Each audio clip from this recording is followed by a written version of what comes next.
Hello.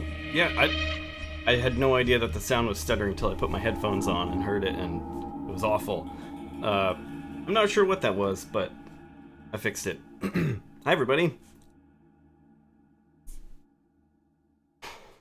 Hey, thank you for the subscription.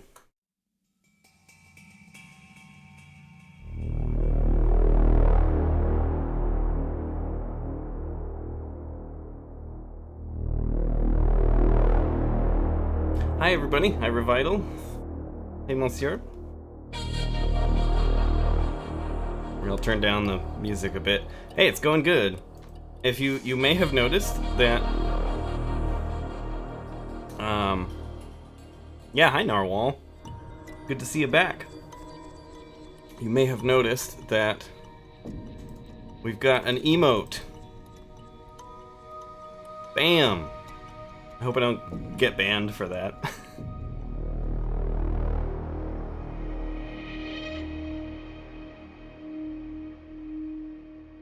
Yeah, so that is the that's the vampire portrait of me made by Amora Bettany. She probably didn't know it was going to be turned into an emote, and maybe I'll make proper emotes at some point. But this thing works; you can still kind of tell what it is, even when it's zoomed way out. Revital asks, where can we listen to the Photograph soundtrack? Let me post a link. Will Moobot ban me if I post a link? Who knows? Oh, there it goes again. It's doing the thing. You can hear the sound quality. It's like skipping. Well, let's just stop it for now. I don't know what the deal is. We don't need it anymore anyway. Blech. It is a lot of tracks. Maybe I'll just delete some of these other ones for now.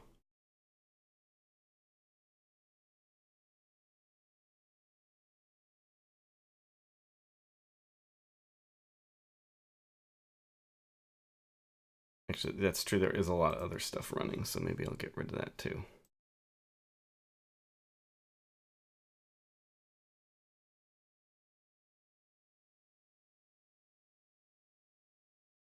Hey, look at that. Evernote crashed. Cat emote. I know cat emotes is a good second one. I have two emotes that I can make, so.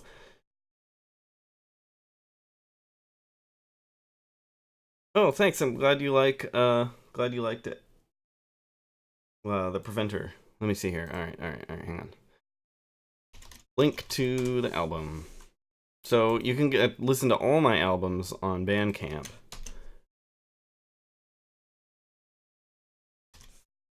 Bam.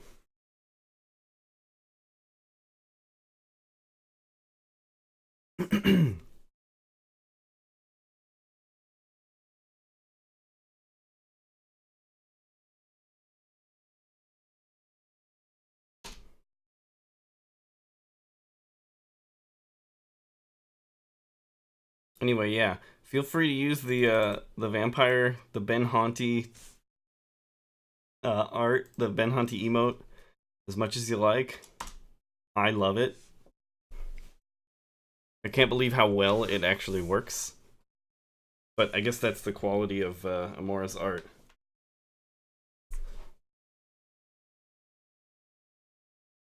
I will unlock more tracks today too. Hey, thank you for the subscription.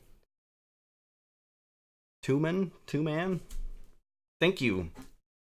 I appreciate it. So today, I have two new tracks from Subnautica to share that I made last week. Tumen, okay.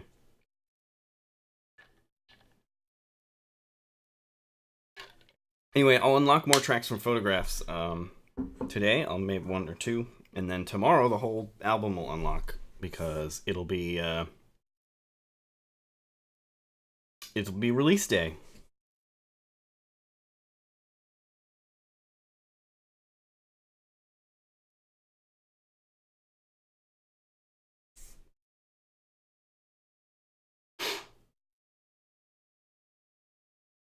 Okay, so hey, another subscription. Thanks, Thermobite. Alright, so this is brand new music. I haven't listened to it in a couple of days, so I kind of don't remember all of what it sounds like. So this, again, much like a lot of the stuff I've been writing so far, it's not... I haven't decided on a particular place for it yet. This was specifically to be for... I've been making everything so far for Subnautica Below Zero that I've made has been kind of unsettling and a little bit on the creepier side. And so I tried to make something that was like a little less like that and a little more like, like the kelp forests in the original game, or like the music there is a little less unsettling, or just like the shallow coral reef area is like it's more reflective, happier stuff. So that's sort of what I was going for here.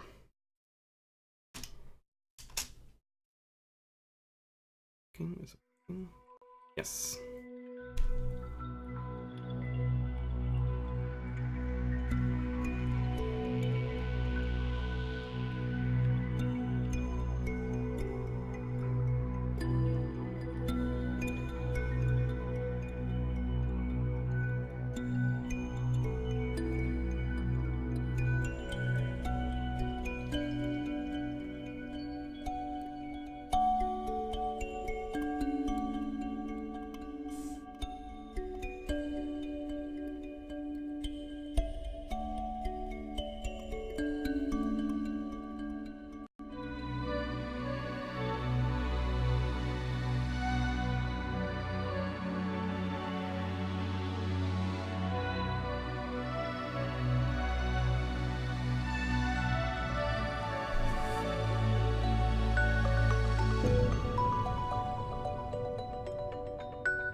Biome has not been decided yet.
Okay, yeah, so that's what it is so far. Sorry, I know there's a lot of confusion as to what this is. I'm not really sure how to solve that confusion.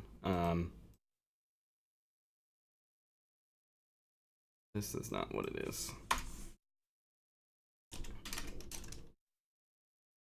I don't know, undecided tracks.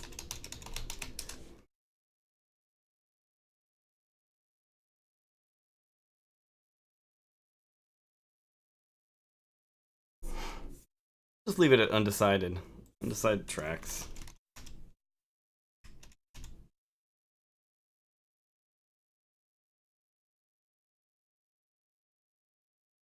Yeah, I'm thinking something like Lily Pads also. But I'm trying not to decide just yet because this song isn't done and I'm like feeling it out still as I go.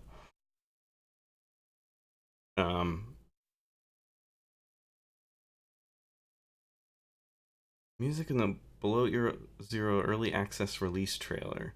Mm, so any of the trailers you've seen, I think, have my music in it. So should be in the original trailer, the original Below Zero trailer that has like you follow the little penguin as it swims around and then the big ice monster comes out of the ice. That music is not in the game. That I wrote just for the trailer. Uh, and then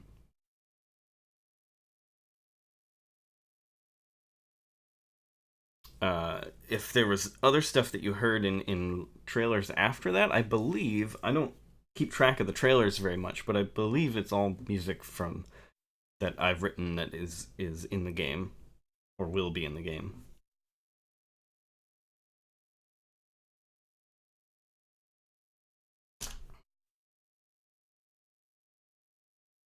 But yeah, we'll play this a few more times here, and then I'll talk about sort of what went into this.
So far, there are not really any good like transitions between parts, and that's something I need to like add to it.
Okay, so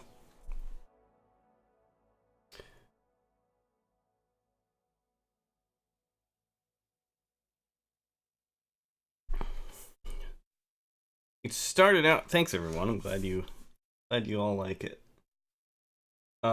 This sort of started out with this chord progression.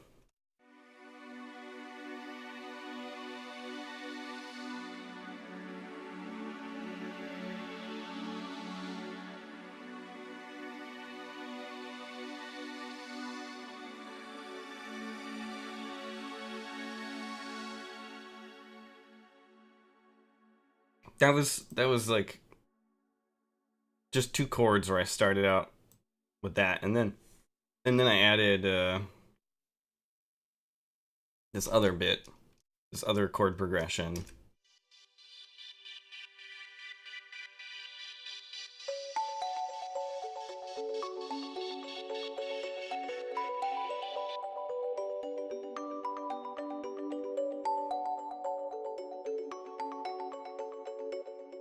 So those are the two chord progressions that I started with, and then from that I wrote this part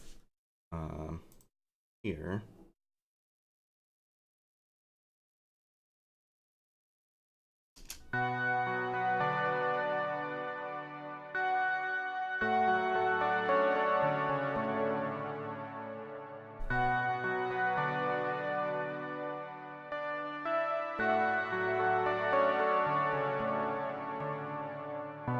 So that I wrote, and originally I had tried to sort of make that everywhere, like that melody was just going to repeat, and it never worked. Like, I spent like a whole day last week just trying to make it work with that melody like more prominent throughout the track, and it was just always a mess.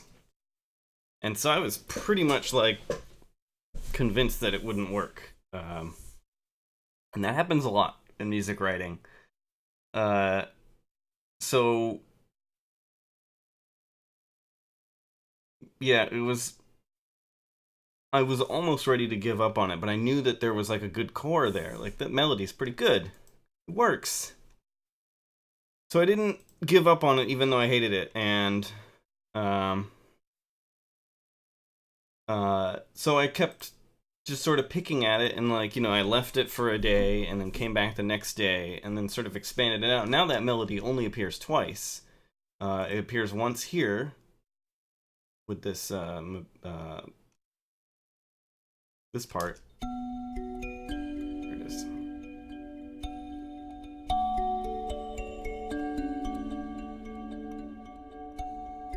It shouldn't be muted. Here we go.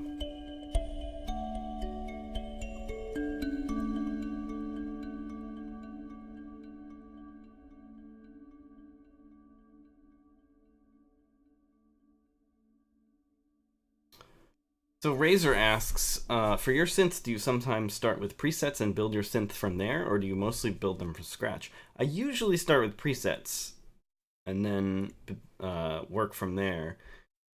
But sometimes I build stuff from scratch too. I think we did that in a few episodes previously.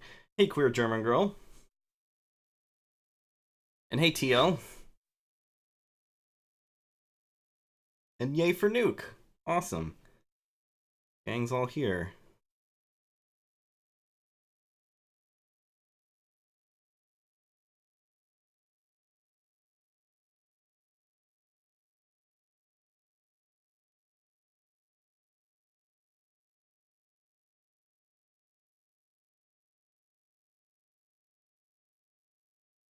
Hey, Jacob. Thanks for stopping by. I'll see you in a bit. Oh, hey, the numbers, the viewer count thing isn't up on my image, and I don't know why. Oh well, not a big deal.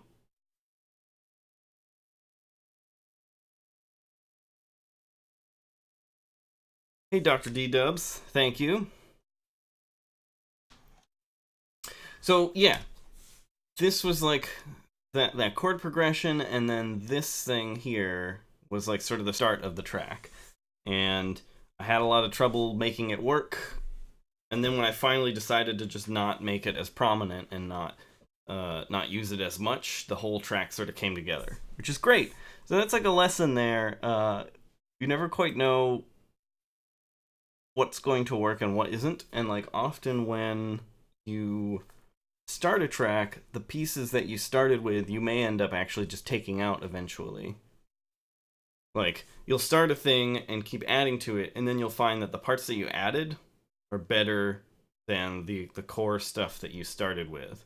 And you just jettison the old stuff and keep the new stuff, and you've made a better track. And that happens a lot. And that's like a common theme in game development, too, is like, you know, ditching stuff that seemed like it was important, but it turns out it wasn't. Even if you're kind of married to it. Because I was really kind of married to this. Yeah, jettison it, like Jettison Joe.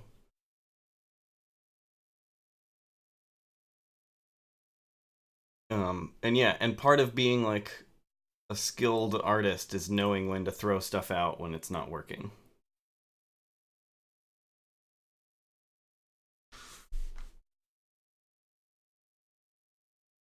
Yeah, less is more in a lot of cases.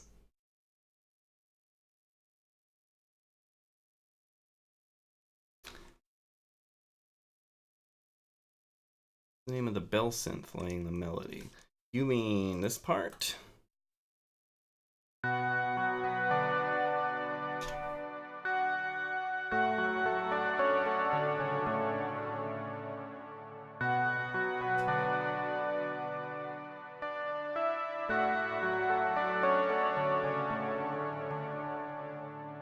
So that actually is... I'm using this totally not at all the way it's meant to be used, but I'm using analog strings, which is a string library, but it has some synths in it too, and this synth sounds so good. And so I just turned off everything else and is just using this one synth sound in it.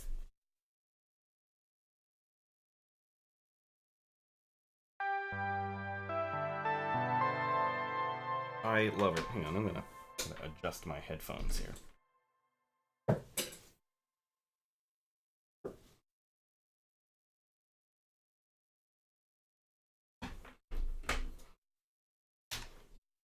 The other time it's played, I believe it's the same thing.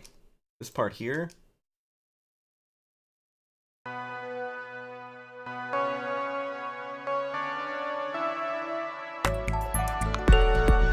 That is also the same one, although I think I added some effects to it.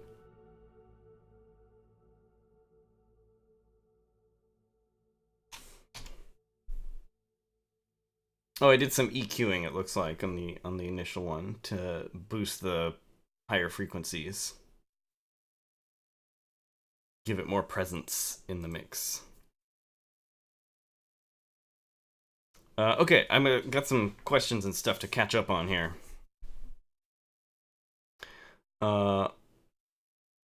RP Varela asks... Oh, no, this isn't a question, but it's a comment here, and I'm going to read it. Don't ever get attached to any of your own work. That is great advice.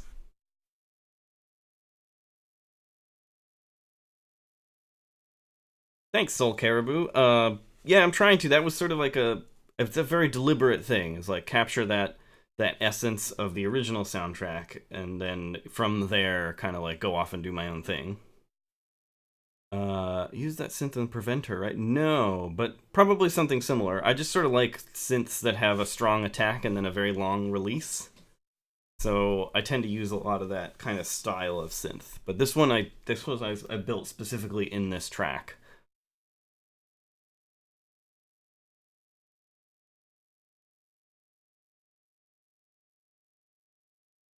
Billy Jimson asks,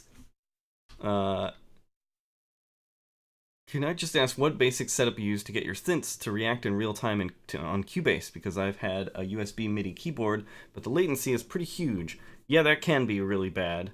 And thanks. You need some kind of audio device, a USB audio device. Otherwise, it's always going to sound, the latency is going to be really, really bad. I have a couple of these. I use the Focusrite Scarlett series. Here's one of them. they come with drivers for your setup that will make everything go a lot faster. All the audio will react super fast, and I don't know quite how it works. I don't know if some of it's processed on the device itself or not. I don't really know how they work internally, but you can get one of these. You can get the lowest end one for like $100, and it's totally worth it. And then you can also like hook up like a guitar or something, or a microphone. I've got this one for my live setup, and then I have a bigger one I'm actually using right now for this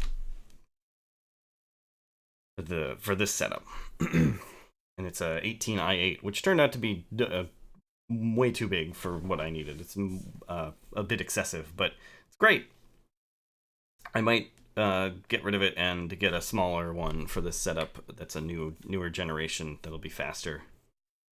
But yeah, that's probably the best and most future-proof solution, is just get one of those Focusrite Scarletts. If you can go to my Twitch page, you can scroll down and there's a link there's a page about all my equipment there. I think anyway. Let me see here. I haven't been on my page in a while. Let me check it out.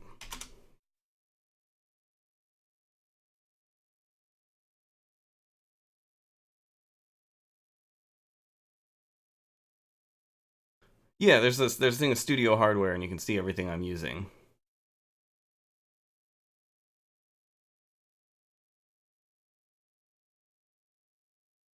But I gotta update this thing. It's not enough info.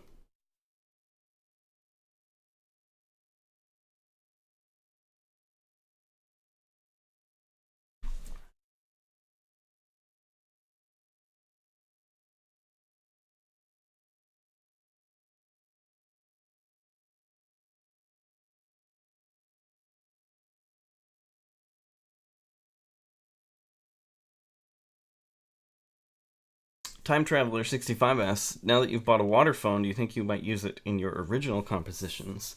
I don't know, probably. I'll probably end up trying to use it. I did a lot of recording last week and learned a lot about it just by using it. And yeah, if I can find a way to use it in other stuff, I totally will. And you'll hear some of those recordings when we go to the next track today. But let's keep talking about this one. So, everything up to measure 61.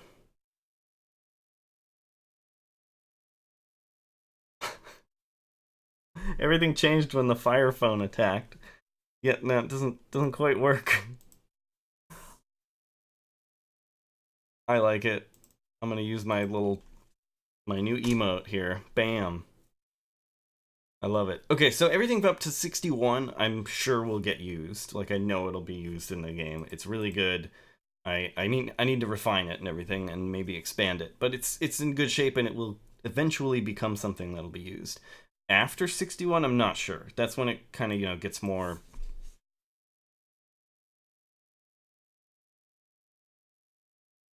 it's a different vibe. And so I don't really know if I'll use it. But it has the same kind of percussion that you heard in some of the other tracks. In fact, I even use like the same, like, I just pulled the MIDI file from one of them and then modified it. Yeah, let's go over the instruments. I don't know, what do you guys, when I pull up this thing, like, what are you most interested in? Would you like a rundown of every instrument and like what it sounds like by itself? And maybe a little bit about each instrument, or would you like to... I'm not really sure. So let me know what it is you are interested in hearing. Oh, Dr. D-Dubs asks, you mentioned something about needing better transitions in some areas. Where were those? Well, stuff like this part here. Cats. Oh, of course, yes, cats. Neither of the cats are here right now, I don't think. So can't do cats right at the moment, but I'm sure Maddie at least will show up at some point before the show's over, and we can do cat cam. So like here, the transition between the first section and the second section needs work, I think. So here, I'll go back here and play it.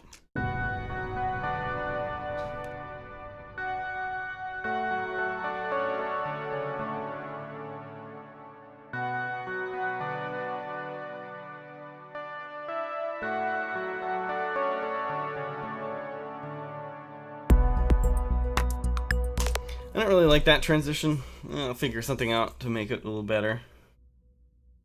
Be shadowing, not supervising. Sometimes they take supervisory roles. But yeah, I don't know why they're not here. They're just, like, hanging around.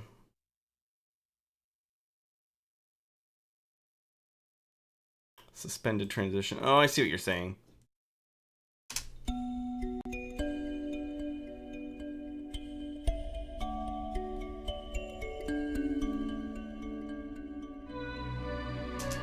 Yeah, it could be good. I see what you're saying.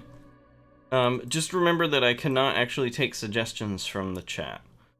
It's a legal thing. Sorry, everybody. Can't happen. But anyway, yeah, that's another transition that needs work. The only transition I'm really into that I think that I like here is like this part.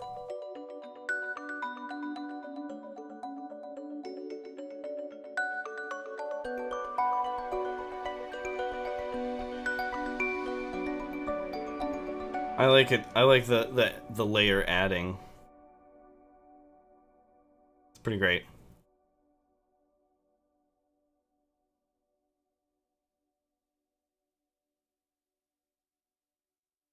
So now you can't do a suspension there.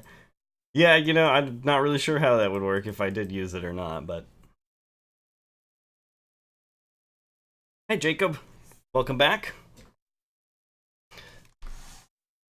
Does that mean you cannot use the suspension? I don't know. I'm not really sure if I could or not. It's not exactly like a clear-cut thing. It's just that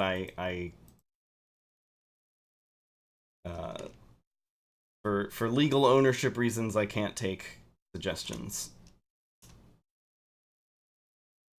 Hey Jacob, so we are sharing stuff, listening to stuff, 2 new tracks from Below Zero.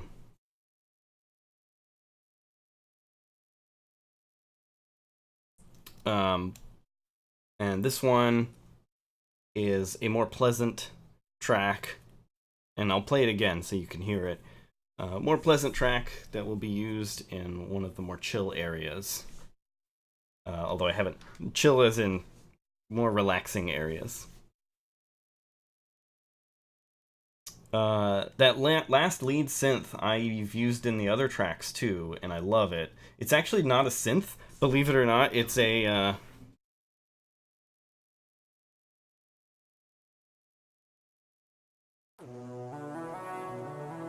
It's actually a sample of horns. It makes sense when you hear it just by itself, right? You're like, oh yeah, it does sound like horns. But it has like legato on it.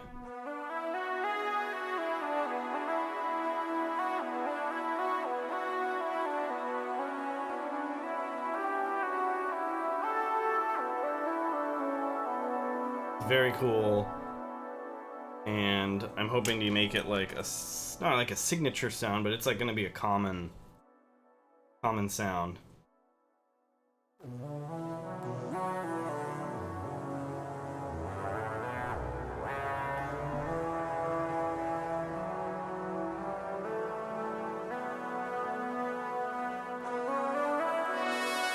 Yeah, and if you play it too loud, then it's like, oh yeah, that does sound like horns. So I was trying to play it really quiet and do these sort of like arpeggios with it. But I love that it's not actually a synth, even though it sounds like a synth. That's like a really fun thing. Did you ever custom? Yeah, I can totally go over these. So yeah, we'll go over all the instruments, including the drum stuff. Um, so yeah, we'll start with this Book of Answers thing. This is from Output's library. It's a analog brass and winds. That's it. This is a preset, although I may have changed things on it a while back.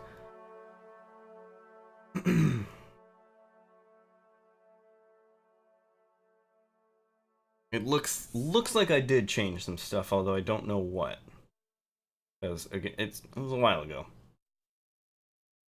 that I did. It was a couple months ago that I found this and started working with it. It wasn't just for this track. I probably changed some things. I probably turned this rhythm thing off.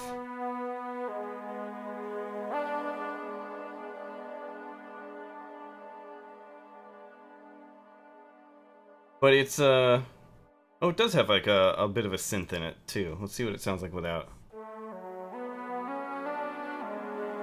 Looks like I didn't even use.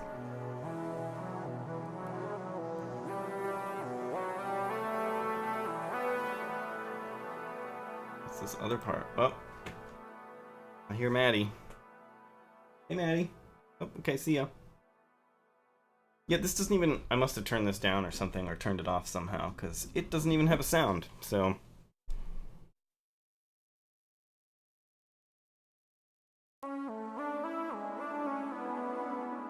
Yeah, it doesn't quite work as whatever it was originally intended to. I must have changed it a lot at the time.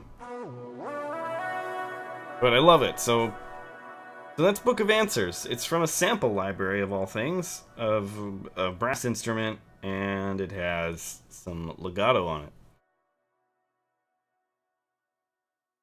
it. Custom Celeste is another output instrument, but it's Signal. And if any of you have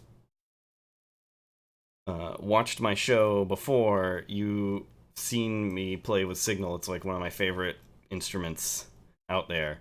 So it's two Celeste instruments played at a rhythm.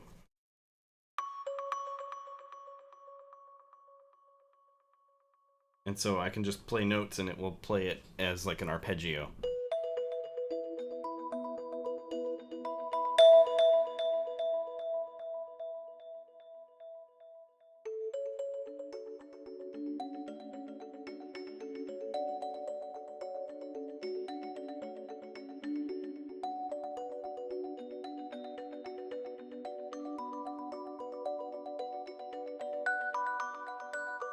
Maddie's got zoomies. She's running around.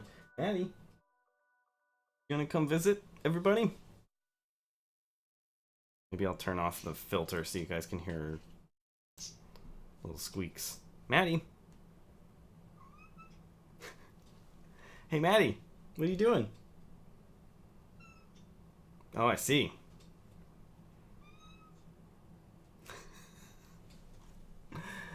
Hey, Lysandros.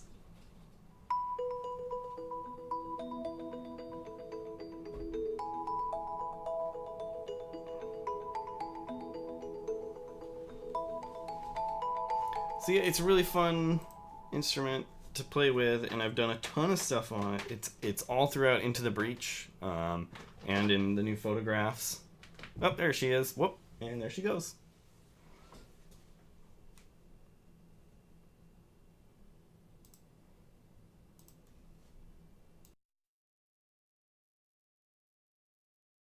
Yeah, I've been meaning to like sort of follow Maddie around with my portable recorder and get some of her sounds.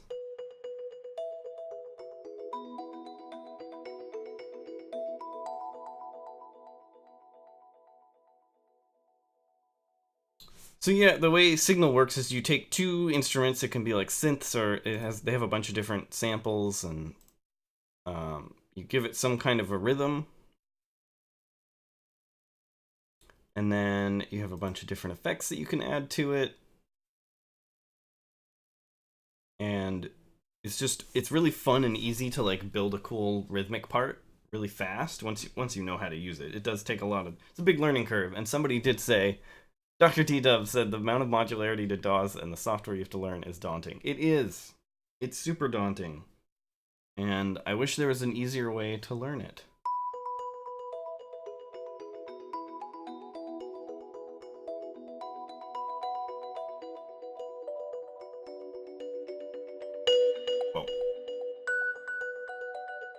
Daunting.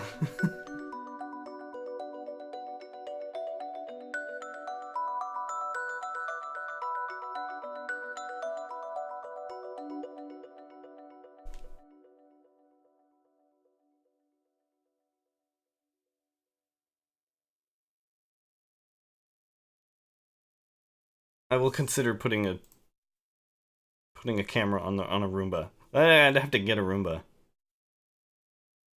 Oh, by the way, for those of you new here, if you haven't seen, there's actually we have an emote. Bam, and I'm gonna keep using it throughout the show.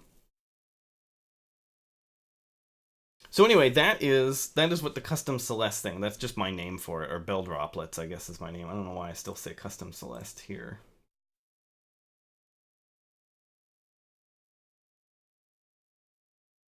About how long are the rhythmic parts you had to make in Signal?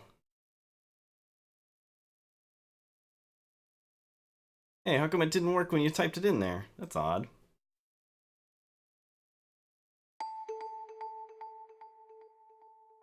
You mean how long did it make to build the part?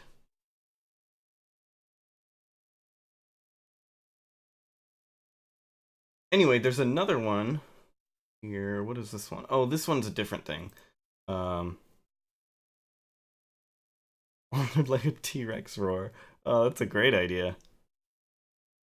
Oh, just for subscribers. Oh, I'm sorry, non-subscribers. I didn't really know how that worked.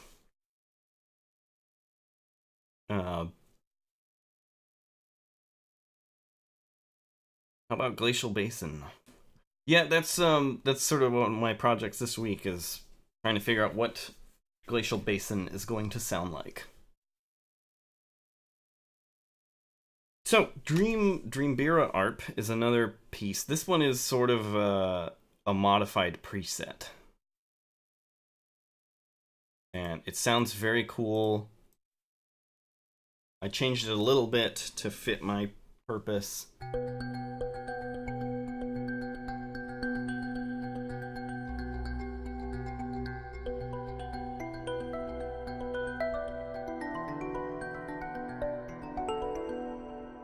It sounds very cool. They did a lot of you can see an insane amount of shaping on this thing that I could never do on my own.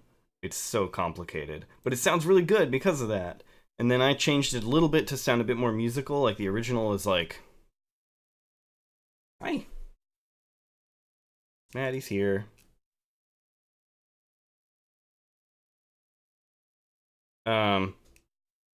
The original sounded less musical. It had a lot of dissonance in it, so I like took out the stuff that made it dissonant, and then I changed the loop a little to be better. And then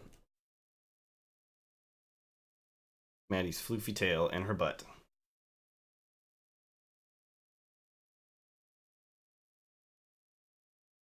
Maddie's very happy right now. Probably can't hear her, but she's purring. That tail, I know, it's a very floofy tail. Maddie's tail is ridiculous, and I love it.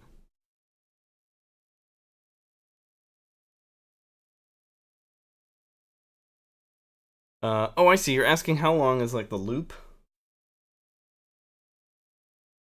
So, well, let's break it down, and we'll figure out exactly how long that loop is.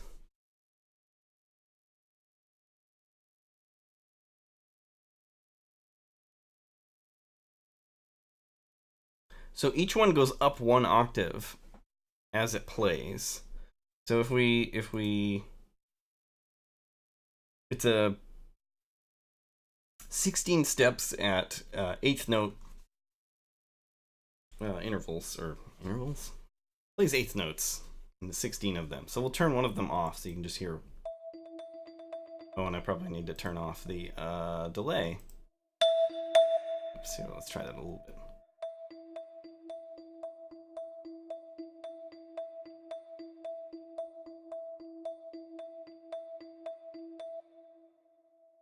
And then this one. Oh, this one also has the delay. Turn that off.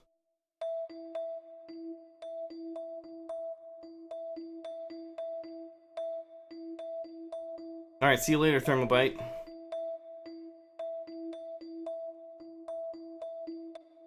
So then, yeah, so it's like two different rhythms. They're both roughly this, they're supposed to sound similar because I wanted it to be kind of this like layered feel, and then I have the delay on them.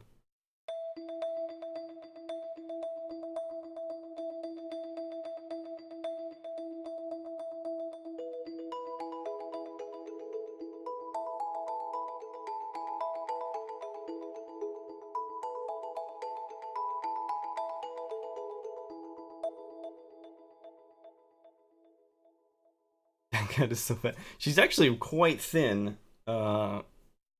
She's looking pretty chubby there, but she's actually really small and very thin because she runs around a lot. She gets a lot of exercise. So she's actually pretty trim for an indoor domestic cat. She only weighs about, I don't know, 7.5 pounds.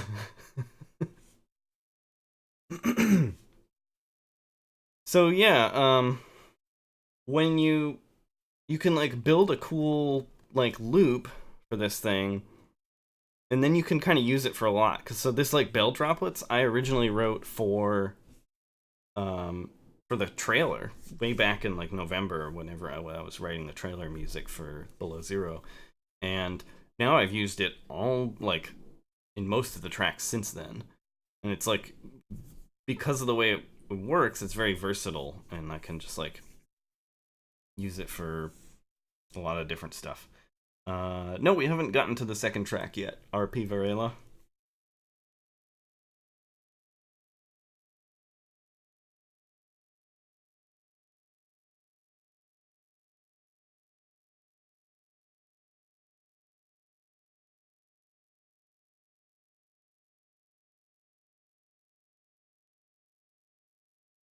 Oh, Thermobite. Oh, Thermobite left, didn't he?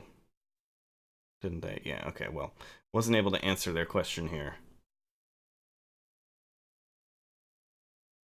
Anyway, yeah, that's what Signal is like, and I've used it a lot. It was used a lot in Cipher, my album I made for a documentary. It was used a lot in Into the Breach, used in Photographs, which comes out tomorrow, and I'm using it a lot in this, although slightly less than in previous projects.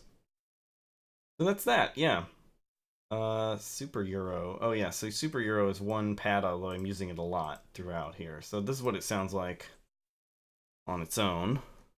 This is yeah, just like a preset from Omnisphere that's like a cool synth pad.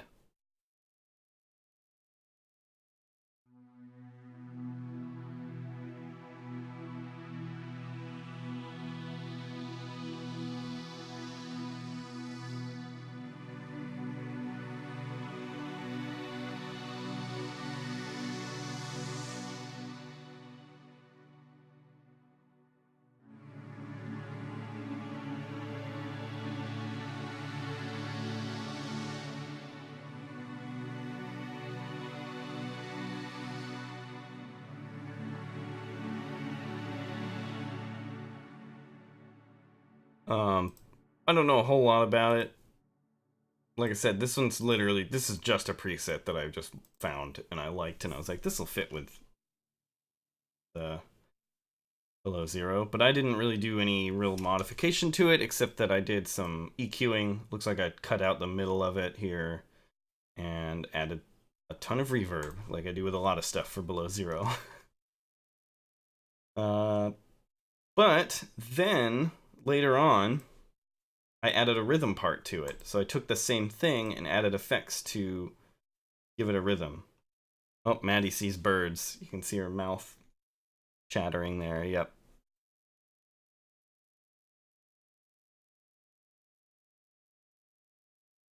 So, this thing will let me. Here we go.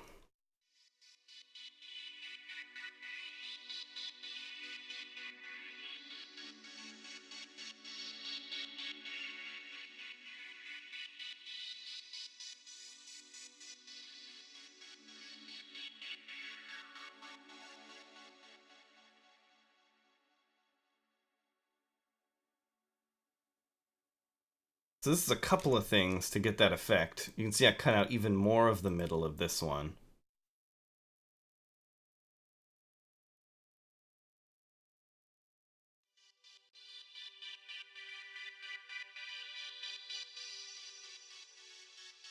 Yeah, Maddie does this thing where she can get this like perfect curve in her little paw.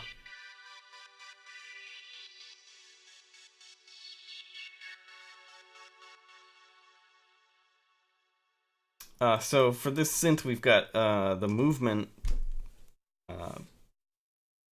patch on it here, and this adds but it's a bit complicated, and I'm still kind of learning how to use it. But it adds LFOs that control different effects, and then you can sync it to the rhythm.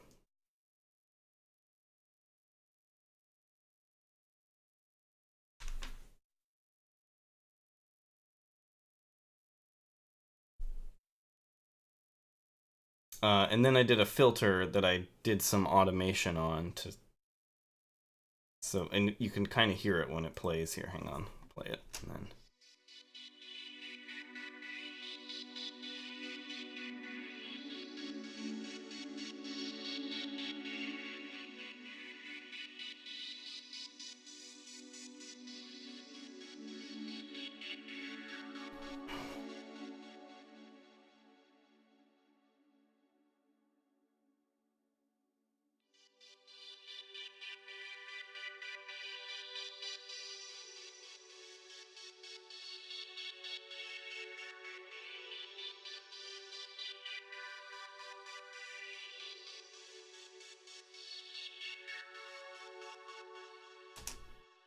Anyway, so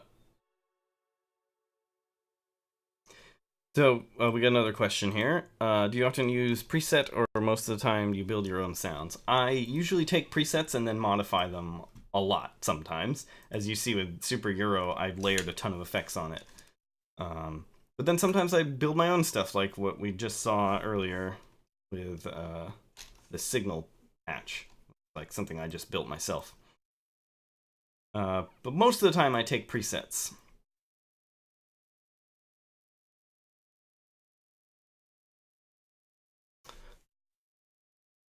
So then,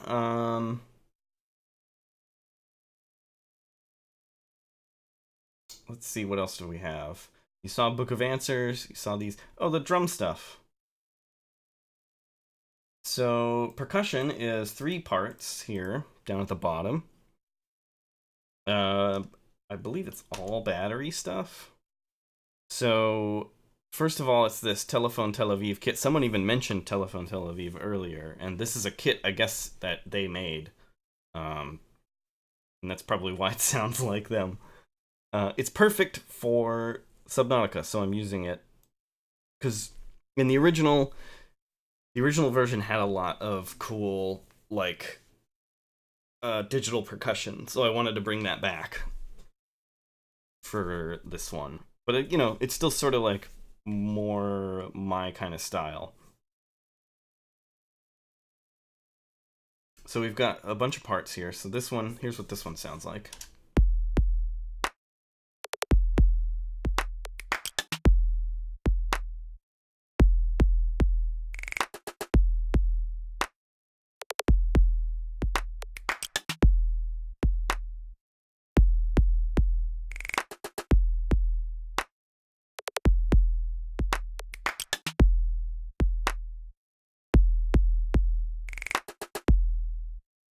So yeah, that's trying to go for that vibe of like remind you of the original. And then there's some other, these are like the same battery kit, but it's mixed a little bit differently, and it's like additional sounds sort of added onto it.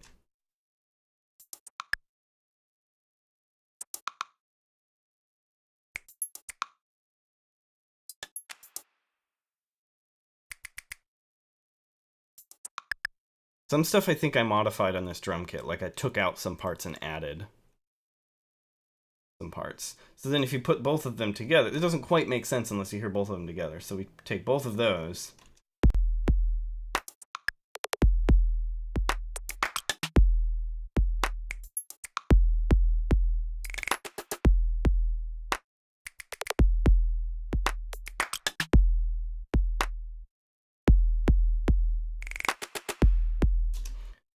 So that's those two parts, and then this one is just one instrument, I think, and that's just a cymbal part.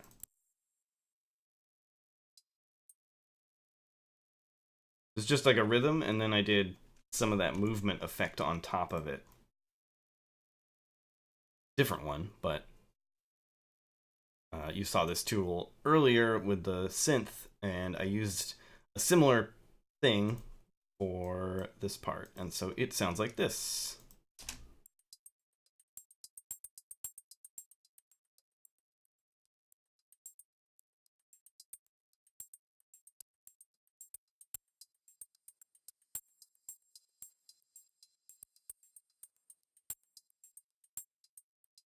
It keeps changing and evolving because of that movement effect on it. So then you put them all together, 2, 3, and you get this.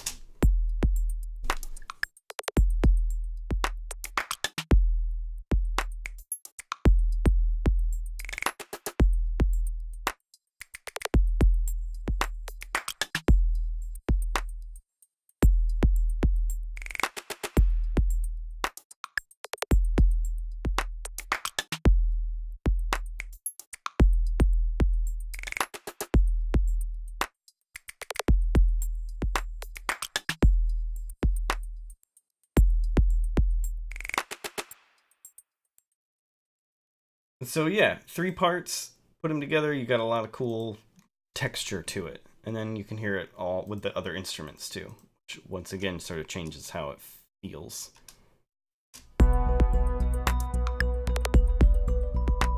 Oh, also there's a bass. We didn't really talk about the bass, but it's not very exciting, so...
Also, I should mention that this track is not finished. This is still an early thing.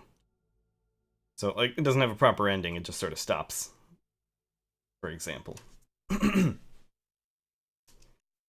Anyway, let's listen to the whole thing from the top. You know, I'm gonna hide that thing because it takes up space. I guess Maddie is asleep, so maybe we'll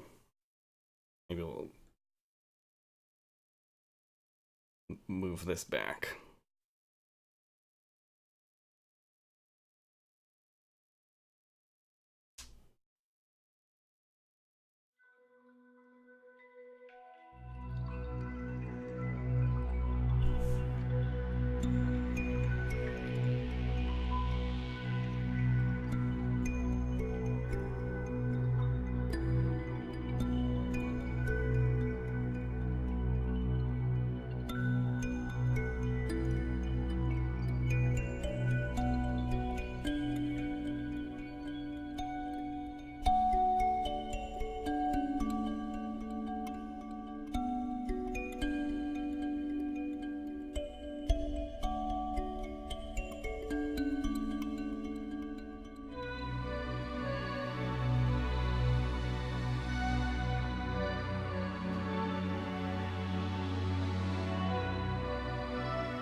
So yeah,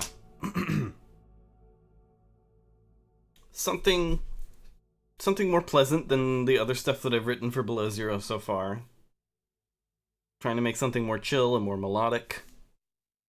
I'm pretty happy with it.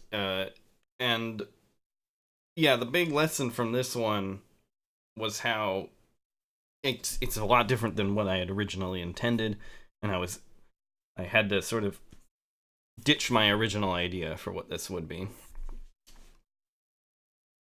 As I had mentioned before, like everything was sort of based around this one part here.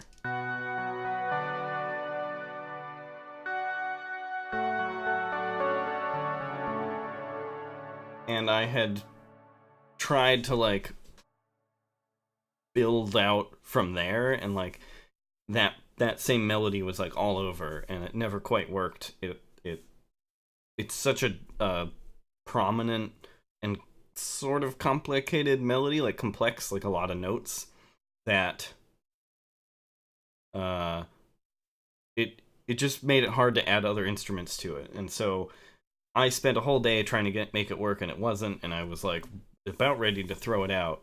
And then I put it away for the day, and I came back to it a day later and was able to like turn it into something cool that I liked by just de-emphasizing that melody and making it more like it's sort of a solo bit, and it shows up twice. Once here,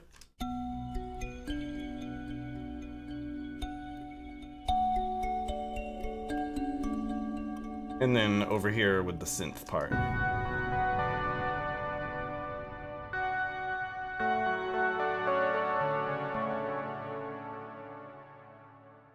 Yay for Nuke asked, do you have any say in how and when the music sets in? Yeah, I have, for the most part, full say over how the music gets used. But that's like, everyone can like chime in with what they want, and like, we can decide as a team what to do and how to change it. And I definitely take suggestions from everyone else, because I am kind of new to this project and new to the team, and they have much better experience with this than I do. So I more or less kind of try to be like, what do you guys think, before I even make a suggestion. Yeah, it's they also trust me, and I can kind of make any suggestion I want for like how stuff is used. I'm trying to make sure, like, I want there to be a lot of times in the game where there's no music playing, because I think that's really important.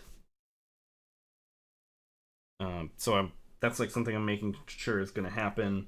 I've been trying to work on this system with Power Up Audio for like to make the music change a little bit depending on what you're doing. I want the music to change when you go into your base, and so it'll kind of almost, the idea is it'll almost sound like the music is outside the base, and you're hearing it like through the walls of your base. And hopefully that'll be implemented for the next early access update. I think that's in May. Anyway, I don't know. We don't have formal plans for it. I have to like talk with the team about it. But yeah, that's something I'm working on for it. And I think I played around with it a little bit last week. So I think I showed it off at the very end of the show. So if you go back then, you can hear what it sounds like. Yeah, so that's like one of the things we want to have it. Like if you pull up your menu, the music changes a little, things like that. And surfacing, yeah. If you come up for the surface for air, the music will change too, and that's different from going up onto the surface onto like an island or something, which will have its own music entirely. So anyway, that is this track. So we should check out the other track that I did. I am not gonna save anything from this. I'm just gonna close it and say don't save. Yes.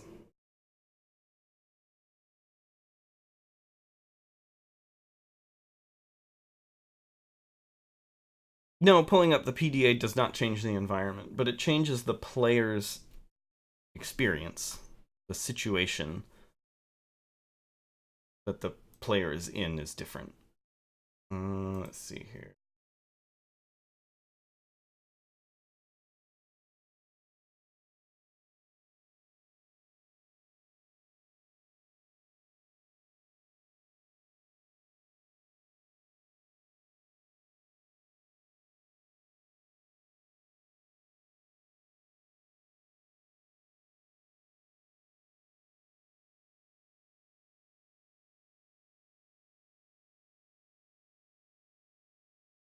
Gizmo asks, how do you usually work with the team? Do you have a list of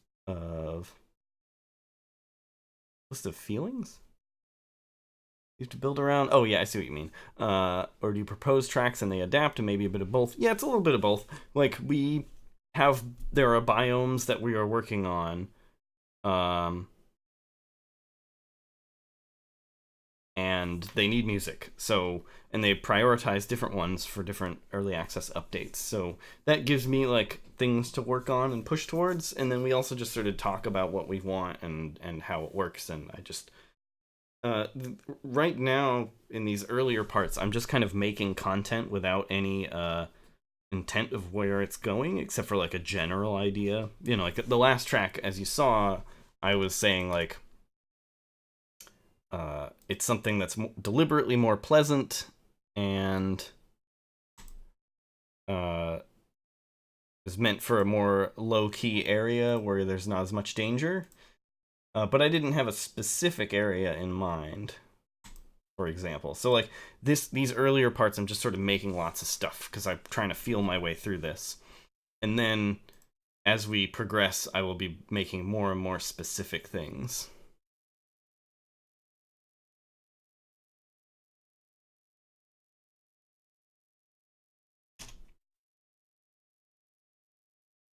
Alright, so since that was such a nice, pleasant track, let's go back to really unsettling and creepy. This has a ton of, well, it has a good amount of water phone in it, so get ready. It's gonna be fun.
So yeah, that's it so far.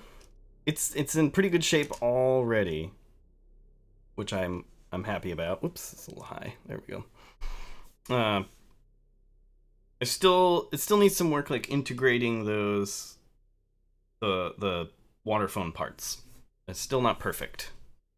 I'm actually thinking about actually buying a different microphone to use to record them, because as much as I like my little portable recorder, it does add a lot of white noise. It's not perfect.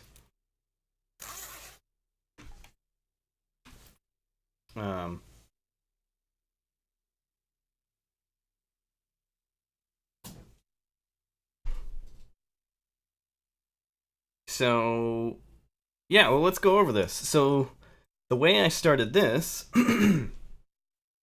was I just spent a good portion of my day just recording water phone stuff. And then here, I'm going to open up this folder here, and bam, tons of water phone recordings. I recorded about an hour of playing the thing. Yes, I do have a microphone in mind. I might get one or a pair of Audio Technica something 37. I wrote it down here. It seems like a good general purpose microphone, and if I get two of them, I can have a nice stereo image.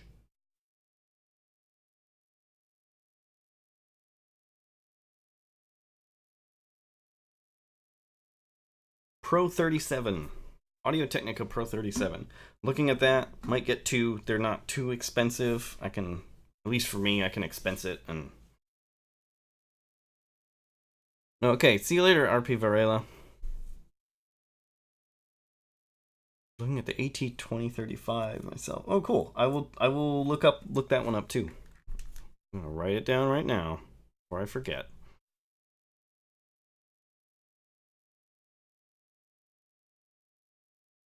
$2035 mic. Yep. Oh, for streaming. Oh, okay, yeah. Yeah, I use a I've got a, you can see it up here. One of the Yeti mics, the sort of famous streaming mic that every live streamer uses. Well, anyway, so yeah, this is a ton of recordings that I did of the water phone. I highlighted the best parts. That's what the green is. So it's like I made them purple and then highlighted the best bits with green and then took those into the track.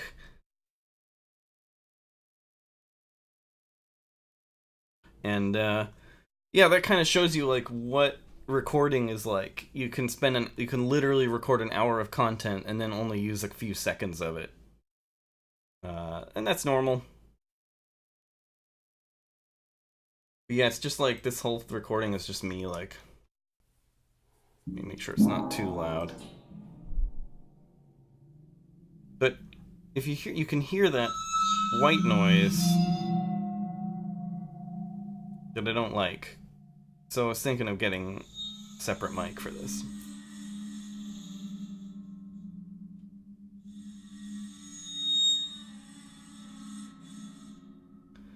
Yeah, it's just a lot of this, each recording.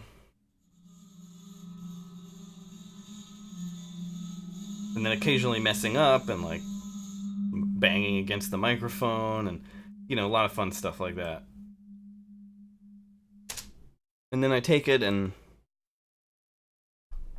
modify it, and yeah, it's a lot of times it sounds awful and doesn't quite work. Excuse me.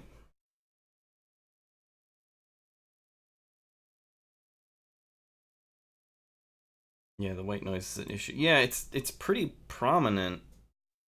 And I know it's like it's a battery operated thing, but it's it can be a bit too much. I just love that it's stereo and it's also really easy to use. I just like turn it on and hit record, and it will just record straight to a WAV file and don't have to think about it. And not just that automatic stereo is great. But yeah, it's not perfect, so I might might get new microphones just for the water phone so that it can sound better. I have a vocal mic that I tried out with it and it didn't sound very good, so yeah, I'm gonna try a different one, I think. So anyway, yeah, I did all this recording and then took the best bits and put it in the track. So get rid of that. So my favorite bit was this weird thing.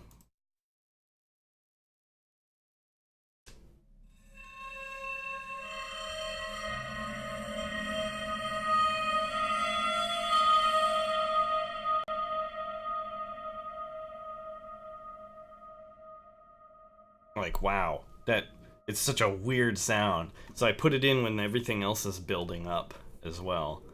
And so yeah, the other sounds, let's see here. We have this distant glow, which I think was meant to be used at higher... What's the water phone? You haven't seen the water phone, huh? Okay. It's actually right behind me. Let me go grab it.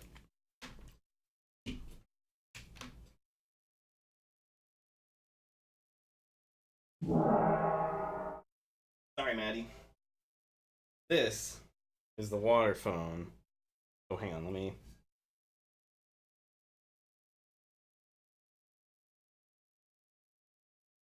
nope, there we go. It looks like this. You fill it with water, and then you play it with a violin bow, and you get the weirdest sounds ever.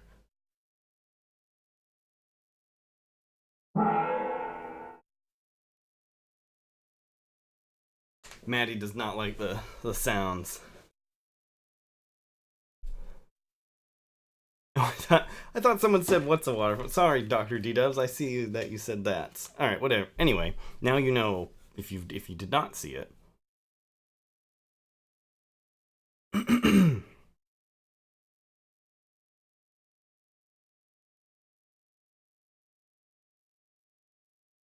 So yeah, it sounds amazing.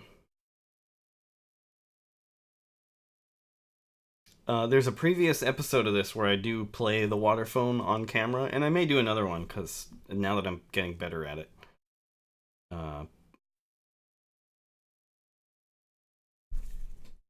That water phone, how much do they go for? That one is sort of an off-brand one. It's not made by the guy who originally invented it. And it was about $500 for that thing. Not cheap. And the if you want to get like an actual official water phone from like the Richard Waters estate, it's much more expensive. It's like $1,500, which was more than I wanted to pay for this thing. So I went for an off-brand one. How long have you had the water phone? I've had it just a couple of months. I got it specifically for Below Zero. For this project. So, yeah, I had never used one before. I had only seen them performed, and I thought it would be perfect for this game, so I got it just for this. I bought it off Amazon, believe it or not.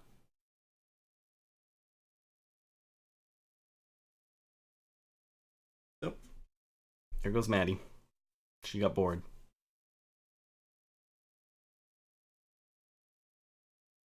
So, let's go over some of the other instruments here.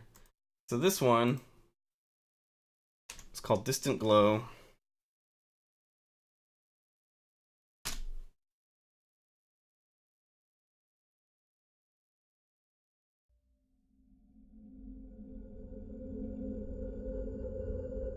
This is a preset that I added basically nothing to. Pretty much just using it as is. Although I think I'm playing it... Not sure what level I'm playing it at.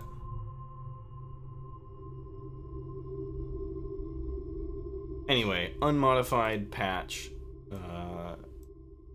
It sounds amazing. Oh, it's a sine wave. With some scratching sound effects. Looks like I took a little bit of EQ here, took a little bit of the sound out.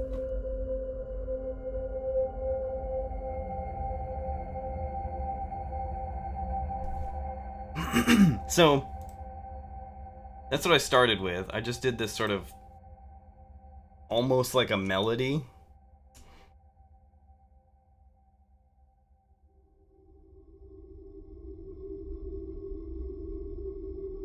Here, we'll just play it by itself here, and you'll see what it.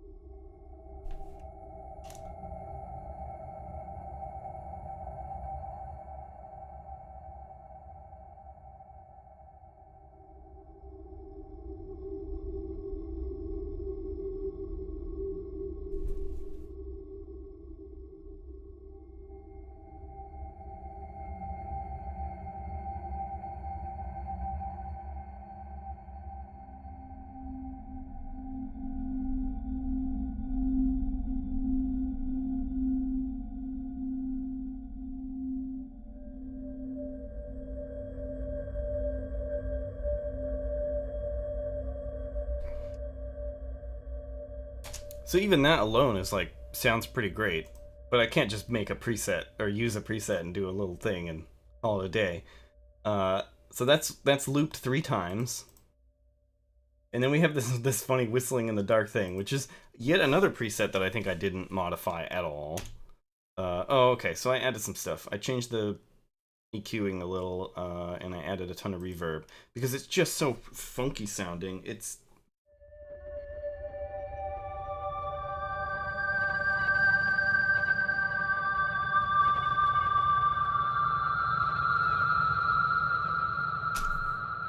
It sounded kind of cheesy, and I liked the silliness of it.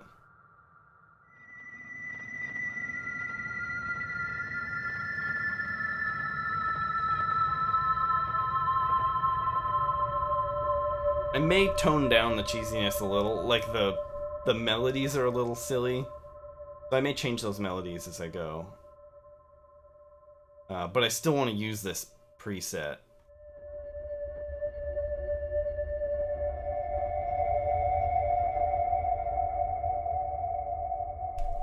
And, I added that sort of signature below zero reverb now.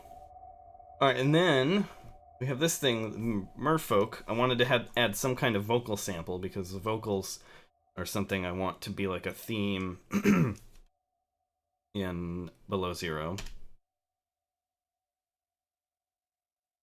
And this is from Exhale. It's very basic. It's just like a basic. I think it says Merfolk, but I think it was a preset that I took and modified. But anyway, so it's that, and then I added this distortion to it. But here's what I did. So this has like this rhythmic distortion that adds reverb, and then I have the mix down to 0. And then listen as I move this thing from left to right.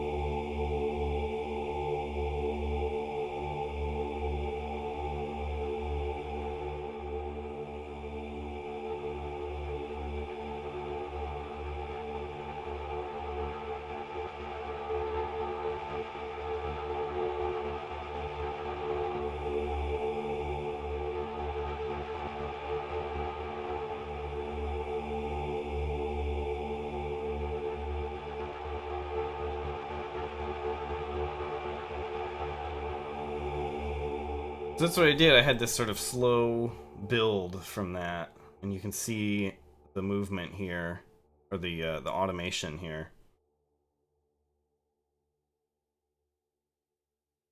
And what is this?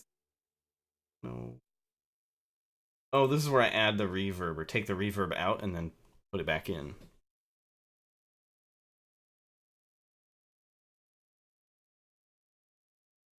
So here you can hear the whole thing, and I'll even turn this back on so you can see it happening.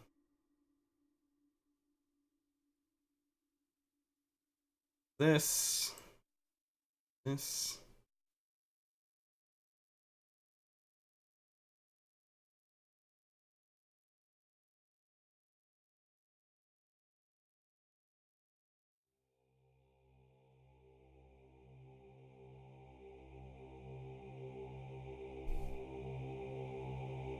You can see this one's starting to move. Oops, I pointed to it as if you guys, that would make any difference.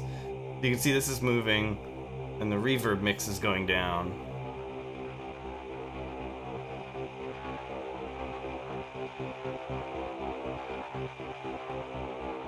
And then they both drop again.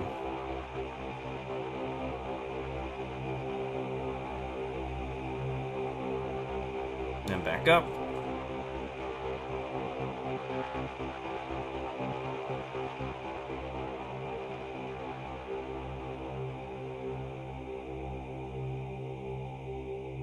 And then down again. And then the reverb just increases a lot to like have it fade out a bit more.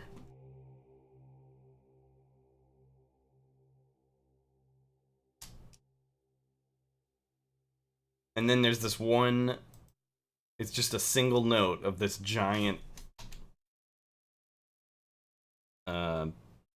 synth patch called Bursting, which I think was meant to be a pad, and I just turned the attack way down so it makes a fast hit instead of a slow hit, or like a slow start.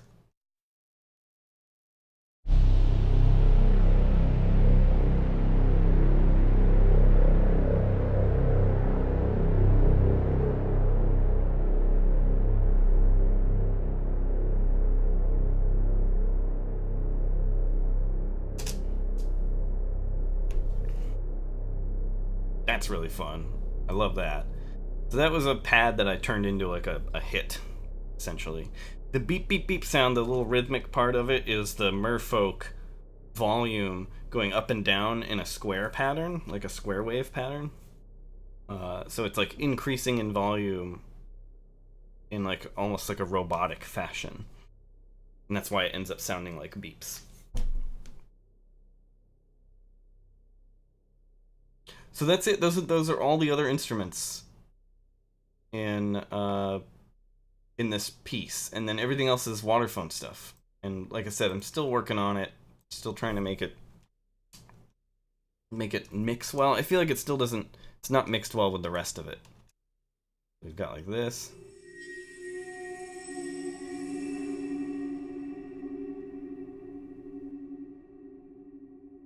This.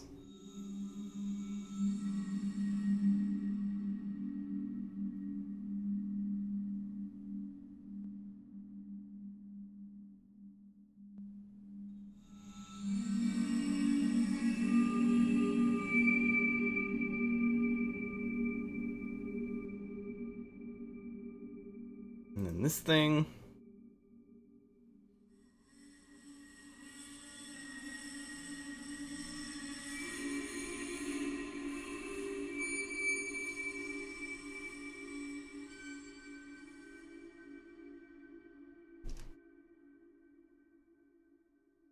And then that weird thing that I love.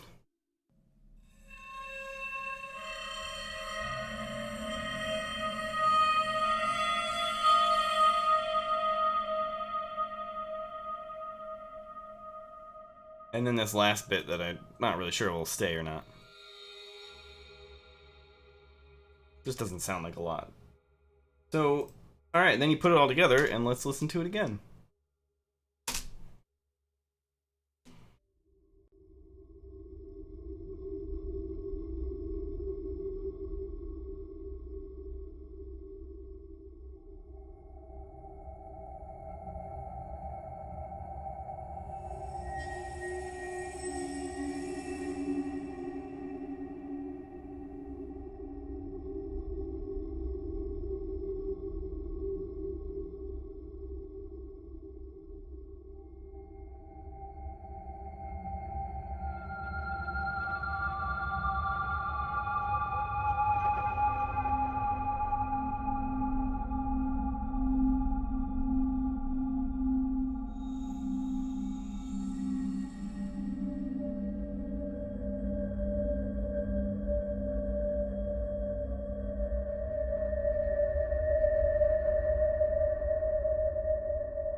Yeah, so thanks everyone. I'm glad you like it.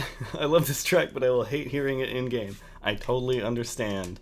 There's a particular track. I believe it's in like the mushroom, like that underground mushroom cave in the original game, where the music gets really tense at one point, and oh man, I hate it whenever it comes up. It's great.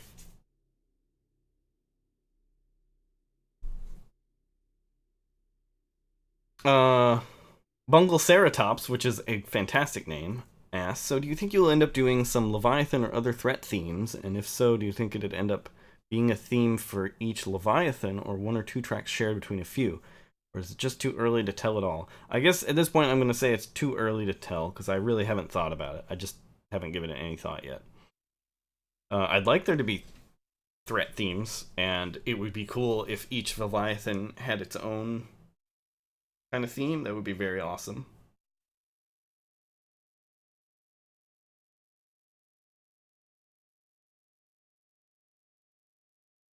Yeah, I want this. I would want this track to be in a place that is, besides being very deep, also a place that is clearly dangerous. And I guess that kind of comes with depth.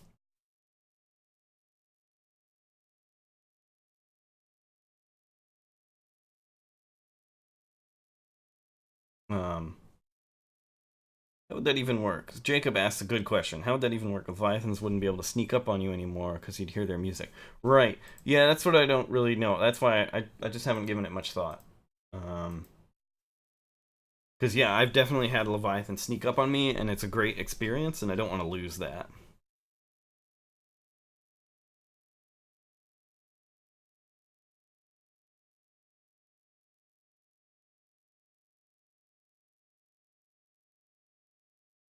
And yeah, Bungle Ceratops makes a good point. You can often hear the roar in the distance, and that's like an audio cue that there's something dangerous nearby.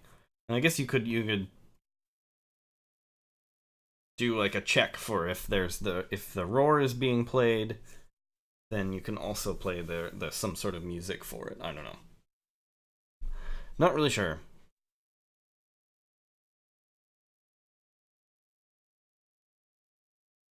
Do the devs sometimes reject your compositions or almost never? Well, I've only made about 5 different tracks, and so far they've liked all of them. They haven't really said any that they disliked anything. The original trailer music went through a lot of like quite a few different iterations before we like stuck with what you hear in that first trailer. Um, So yeah, there's definitely been some rejection of some kind, but they've never just heard a track and were like, "This is terrible, just delete it." Like that's never happened, thankfully.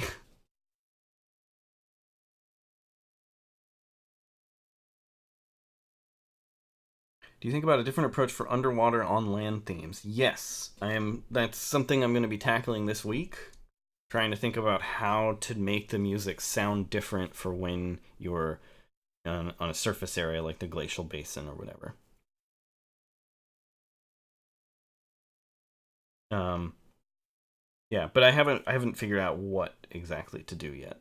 My first thought is to have very little bass in the tracks for the outdoor sections, because your depth is basically zero or even positive, right? Um, and like bass sounds can kind of help imply depth. So if you're on the surface, you could do like have very little or no bass at all, and that might help like sell that. I don't know. That's my first thought, and it's early.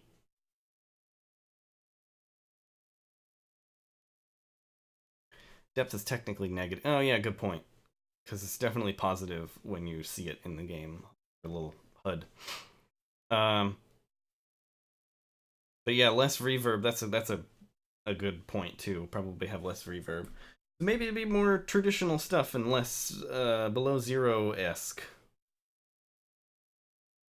Um, so we'll see.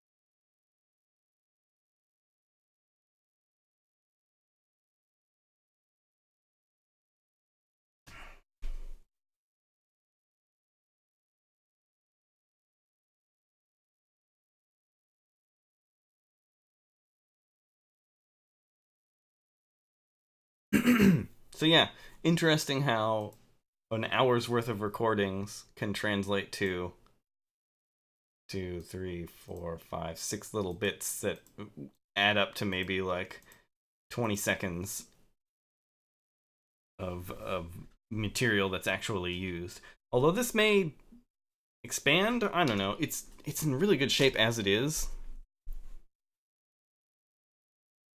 I think mostly what I'll be doing is mixing and not actually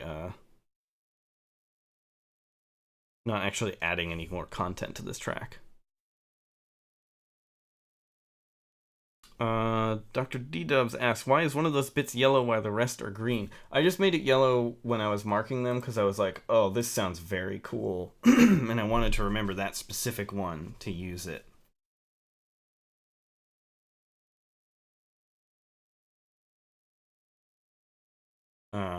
That's all. It was just for my own reference. I just made it yellow because I was like, oh, this is cool and I have to use it. And that's this weird one.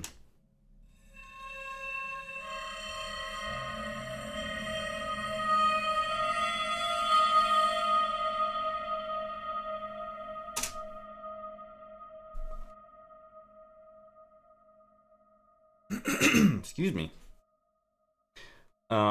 Yeah, I didn't really have a plan for how to color code this stuff when I started. I just started chopping things, like cutting things out that I liked. And I was like, oh, I should just color code it, and started coloring it. And then when I got to this one, I was like, oh man, this has to be used. That's it. I may come up with a better system in the future.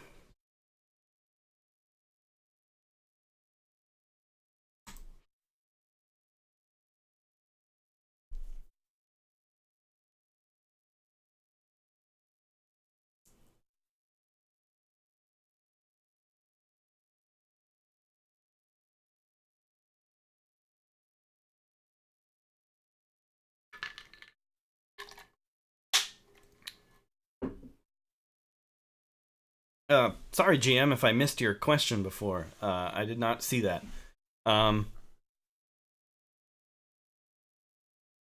Subnautica has this Subnautica has a glacial theme. What changes did you make in comparison to the original soundtrack to bring that theme into it? So, I want to be clear again. I did not work on the original Subnautica. I'm new to the team. This is all new to me.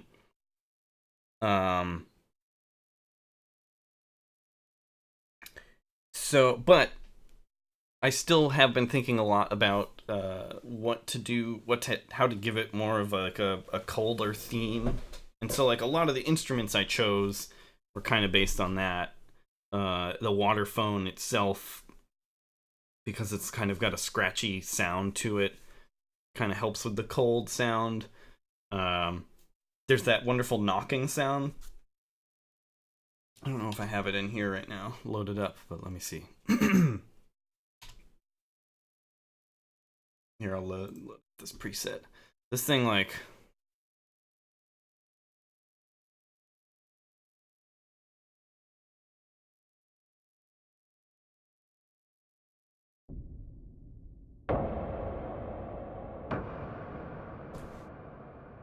This is gonna show up a lot in the soundtrack. Kind of sounds like knocking ice. And I'm not using it in this one because I don't want to overuse it. So like, I'm still gonna be tracks that don't have it. So like, this is one that will not. But yeah, it's like this kind of. It's just like a noise synth, and then I put a ton of reverb on it.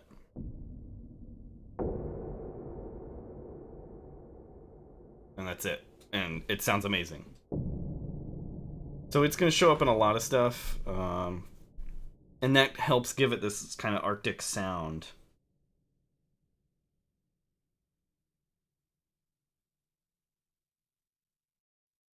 So yeah, there's been a lot of consideration for like the setting and how to make it like sound more cold, I guess. And then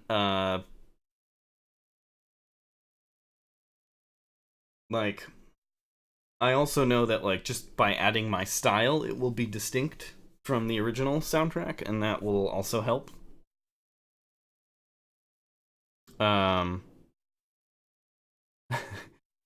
Gizmo asks, did you not turn mad listening to 1 full hour of this? Yeah, it did get a little tedious, like, midway through listening to it all again. So, like, by the time I got down to here, it was, like, starting to get a little sick of it, of going through and trying to cut the best parts.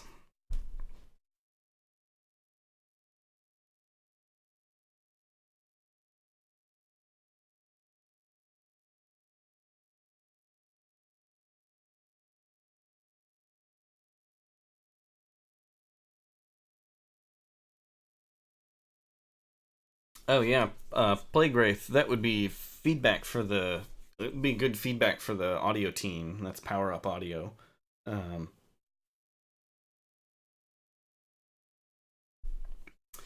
I know that, like, part of the goal with the creatures is to kind of give them, like, make them kind of familiar while also being alien. But yeah, I don't really know.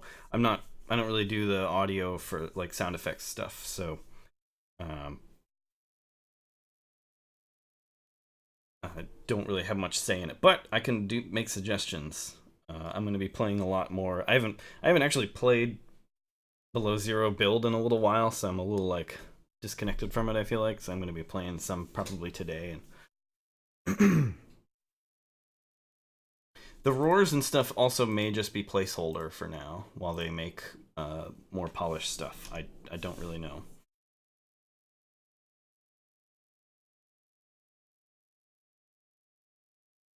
Hey, nice, Jacob. Congratulations on new job. That always feels good.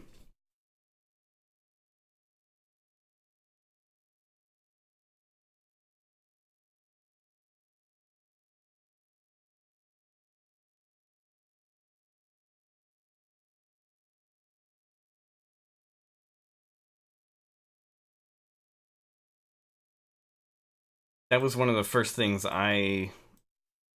the first big purchase I had ever made was, like, buying a custom built PC. This is way back. 2000, 2001. It was like a 4 gig hard drive. Oh yeah.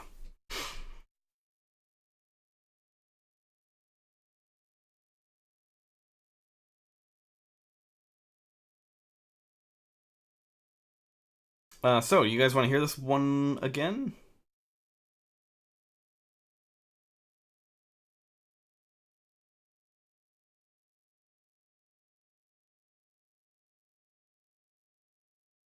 All right, let's hear it again. Yes, my keyboard is connected to my PC.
So yeah.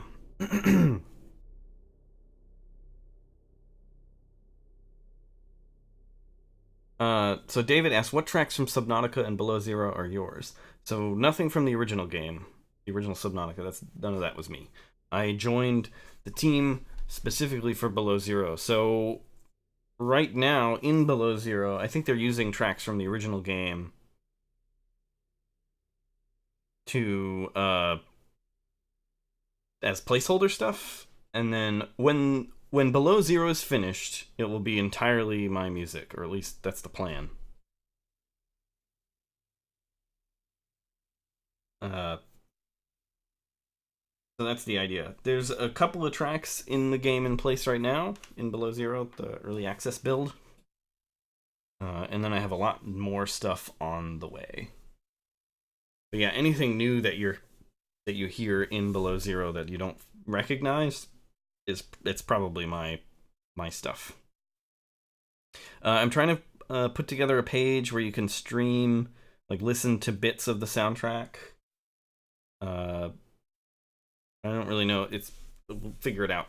Figure out how to make it work. What kind of keyboard is it? So you mean like a piano keyboard, like a MIDI keyboard? I have it's called a Nectar Impact GX49. If you scroll down on my Twitch page, there's all information on all of my equipment. Let's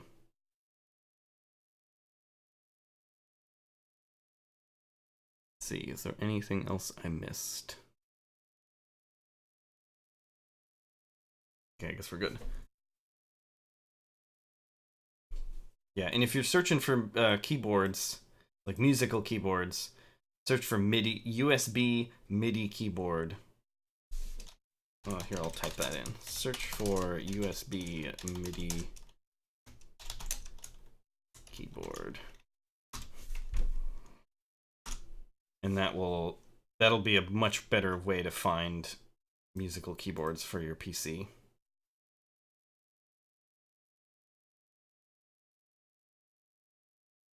So anyway, that's it. That's everything for today. Thanks everybody. Tomorrow at the same time, I'll be sharing music from Photographs, which is my next game. It's releasing tomorrow. It's releasing on Steam and iPhone, or iOS App Store, and it's coming to Android eventually, although I don't know when exactly. But anyway, yeah, I'll be sharing a bunch of new music from that, and the soundtrack will be released. You'll be able to buy it on Bandcamp then, and then hopefully it'll be on Spotify within a few days or a week, and iTunes and Google Play and everything. But yeah, you'll get to hear a bunch of new music from me tomorrow, and I'll go over some tracks in the same way that I did music from this. And I hope to see you all there. I know it's not Subnautica, so it's not quite as exciting, but it's a cool game that I'm proud to have worked on. And it would be cool if you were there. But yeah, releases tomorrow, and I will see you in the stream tomorrow, and it'll be great. And, yeah, thanks everybody. I will see you tomorrow.